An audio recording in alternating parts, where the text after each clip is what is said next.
Good morning friends and welcome to my YouTube channel. आज हम लोग साइंस का पोर्शन टारगेट है हमारा एनटीपीसी, इसलिए हम लोग एनटीपीसी वाले में जो क्वेश्चंस आते हैं रेलवे हो गया या समानता जो क्वेश्चन आते हैं उनको डिस्कस करने वाले हैं। तो हम लोग ये पार्ट उठाया है कशेरुकी तथा अकशेरुकी, जिसमें से कशेरुकी क्रमों का विकास पढ़ने जा रहे हैं।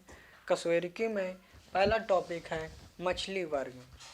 मछली वर्ग से पहले हमें ये जानना होगा कि जो जंतु होते हैं ये किस में आते हैं, ये अंडे देते हैं या बच्चे देते हैं।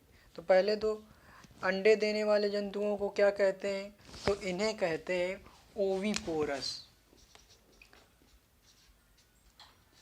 ओविपोरस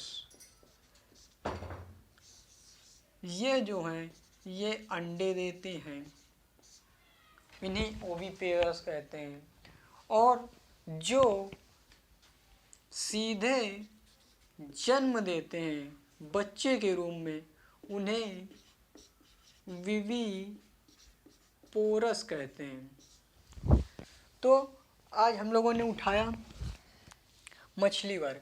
तो पहले तो आपको ये नॉलेज होनी चाहिए कि ये मछलियाँ जो होती हैं ये समानता अंडे देती हैं या बच्चे देती हैं।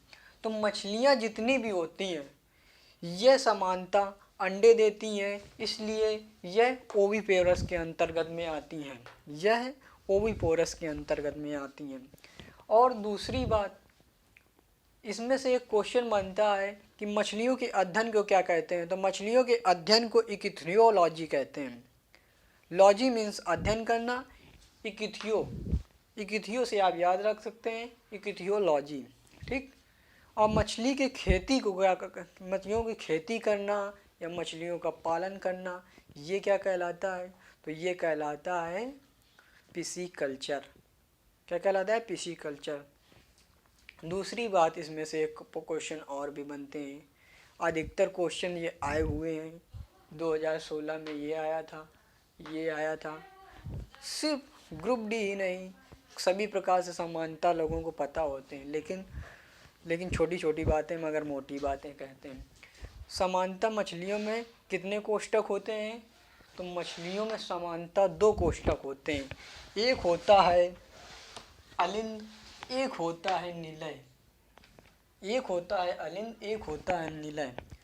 और हाँ, एक बात मैं कहना भूल गया, जो अंडे देते हैं उन्हें ओविपोरस कहते हैं, जो बच्चे देते हैं उन्हें विविपोरस कहते हैं। क्या कहते हैं, विविपोरस, जो बच्चे देते हैं, और जो अंडे देते हैं उन्हें ओविपोरस कहते हैं। मछलियाँ समानता श्वसन अपने गलफड़ों से करती हैं, या गलफड़े नहीं मिलेगा तो कई बार गिल्स भी दे देते हैं। तो मछलियाँ समानता श्वसन गलफड़ों या गिल्स से करती हैं। सबसे बड़ी मछली पूछा जाता है, तो सबसे बड़ी मछली ज़्यादातर लोग ब्लू व्हेल बताते हैं, नहीं, लेकिन ये गलत है, बिल्कुल गलत है। सबसे बड़ी मछली जो होती है मछली वर्ग में वह शार्क होती है। जब आपसे पूछा जाए सबसे बड़ी स्तनधारी मछली, पॉइंट नोट कीजिए, सबसे बड़ी स्तनधारी मछली पूछे तो आप ब्लू व्हेल बताएंगे। और यह भी पूछ लिया जा सकता है कि ब्लू व्हेल में कितने कोष्ठक होते हैं, इसके हृदय कोष्ठक कितने होते हैं।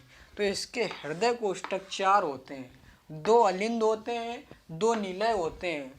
मानव में भी यही प्रक्रिया होती है, मानव के भी हृदय 4 कोष्ठक का होता है, 2 अलिंद का होता है, 2 निलय का होता है। जल्दी से कमेंट करके बताएं समझ में आया कि नहीं आया। मैं आगे इसी का टॉपिक उभयचर वर्ग स्टार्ट करने जा रहा हूँ। Thank you so much. आगे देखें, कमेंट करके बताएं समझ में आया कि नहीं आया। चलिए देखते हैं अगला ग्रुप। अगला ग्रुप है हमारा उभयचर वर्ग। उभयचर वर्ग को एम्फीबियन वर्ग कहते हैं। सबसे पहले बात हमें जानना होगा इनका जन्म किस रूप में होता है। इनका जन्म होता है अंडों से, तो इन्हें ओविपोरस कहते हैं। ओविपोरस जीव होते हैं। यह रहते कहाँ हैं, जल और थल में रहते हैं, इसलिए ये उभयचर होते हैं। जल में भी पाए जाते हैं, थल में भी पाए जाते हैं।